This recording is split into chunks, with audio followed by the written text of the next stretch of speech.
Clasificación de especie o cuerpo cierto y de género. Atendiendo a la determinación del objeto, se clasifican en obligaciones de especie o cuerpo cierto y obligaciones genéricas.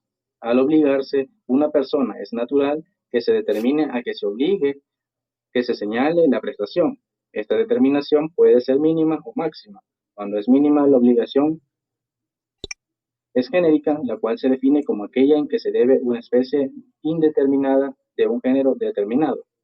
O sea, un modo de ejemplo, Pedro vende a Juan un caballo sin indicar cuál.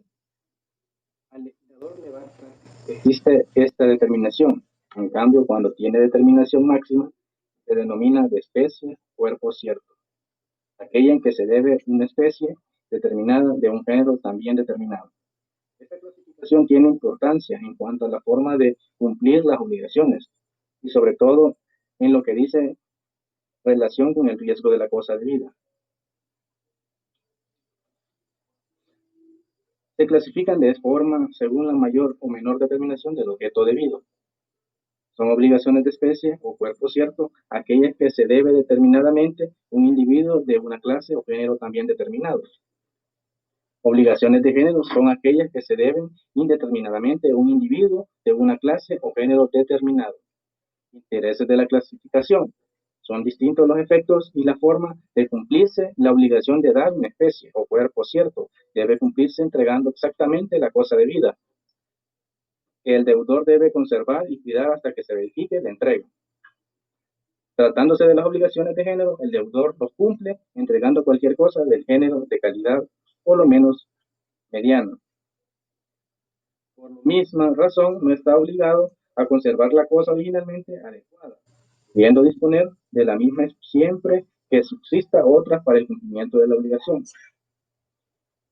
Las obligaciones de especie o cuerpo cierto se extinguen por la pérdida fortuita de la cosa debida en las que no ocurren en el género. Clasificación de objetos singular y con pluralidad de objetos. Puede acontecer que la obligación tenga un solo objeto, la venta de un caballo. Excepcionalmente puede haber pluralidad de objetos. Cuando existe esta pluralidad, la obligación puede ser de tres clases. El simple objeto múltiple, que Pedro vende a Juan una radio y Luciano. Hay en ellas tantas obligaciones como cosas debidas. Número 2, acontecer que se deban varios objetos, pero el deudor se exonera de la obligación entregando un objeto. Entonces se llama alternativa. O sea, Pedro se obliga a entregar una radio, Luciano.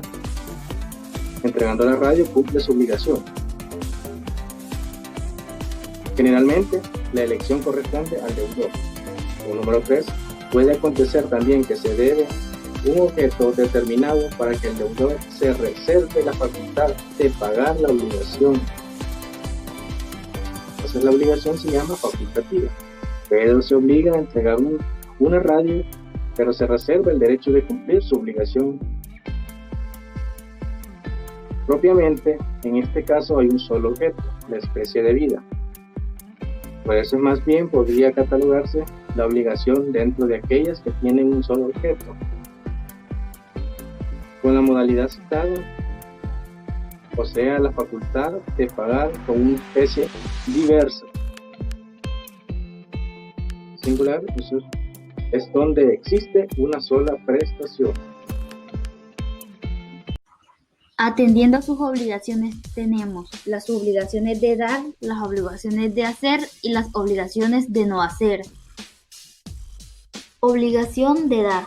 Estas son muy fáciles de entender, ya que son aquellas cuya prestación consiste en obligar al deudor a dar, transmitir, transferir una cosa, ya sea mueble o inmueble, con ánimo de ser transferida esta propiedad u otro derecho real que recaiga sobre la misma. Por ejemplo, si Pedro se obliga a dar a Juan una bicicleta de color rojo, Pedro debe cumplir con entregar esa bicicleta roja, y Juan debe exigirse que le entregue esa bicicleta y no otra. Las obligaciones de Pedro son aquellas que consisten en realizar un hecho. Por ejemplo, si yo contrato a un pintor para que haga un retrato, no puede decir que lo hará otra persona ya que hizo contrató su servicio. En este caso solo puede hacerlo el obligado.